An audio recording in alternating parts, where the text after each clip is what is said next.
Ресейдегі 144 адам қаза тапқан террорлық әрекет есіңде шығар. Жаман айтпай жақсы жоқ. Бұндай жағдайға біз дайынбыз ба? Терроризммен күрес пен радикалды идеологияға ұшыраған адамдар түзетуге мемлекет қанша қаржы қарастырылған санап берем.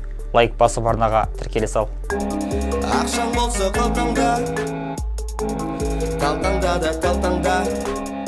Ең бірінші жауапты органды анықтайықшы. Террорлық әрекеттің алдын алуға Мәдениет министрлігіне қарасты Дін істер комитеті жауап береді. 2024 жылы осы органға бюджеттен мемлекеттік ақпараттық саясатты жүзеге асыруға 62,8 миллиард, қоғамдық келісім саласындағы мемлекеттік саясатты іске асыруға 5,8 миллиард және азаматтық қоғам мен мемлекет арасындағы байланысты нығайтуға 3,2 миллиард теңге қарастырылған. Бұл комитет кейін бюджеттегі ақшаларды облыстар мен қалаларға бөледі.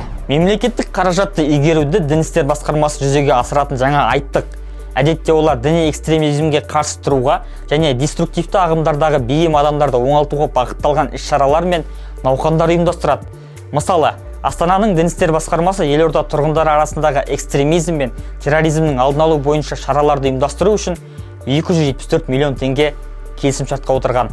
Техникалық сипаттамаға сәйкес дінтанушылар исламның деструктивті ағымының қауіп-қатерін баяндайтын 270 дәріс өткізеді екен. Алматы әкімдігі радикалды ағымдардың ықпалына түскен тұлғаларға консультативтік сауықтыру орталығын ұйымдастыруға 202 миллион теңге жұмсамақ.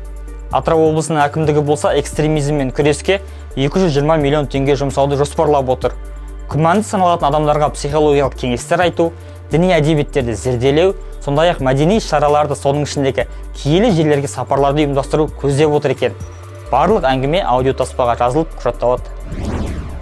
2013-2017 жылдары 103 миллиард, 2018-2022 жылдары 270 миллиард теңгеден астам қаражат бөлінген екі ірі бағдарлама жасалған. Бірақ Сенат депутаты Сұлтан Дүйсенбенов 270 миллиардтың 4% ғана жұмсалғанын айтқан. Бұдан кейін терроризмге қарсы іс-қимылдың жаңа мемлекеттік бағдарламасы әзірлеу талап етілген еді. Алайда ашық деректерге қарағанда ол әлі басталмаған. Не болса да еліміз аман, жұртымыз тыныш болсын. Қазір төменге сілтеме қалдырамын. Мақаламен толық танысып шық. Шынайы және тексерілген деректі бізден оқы.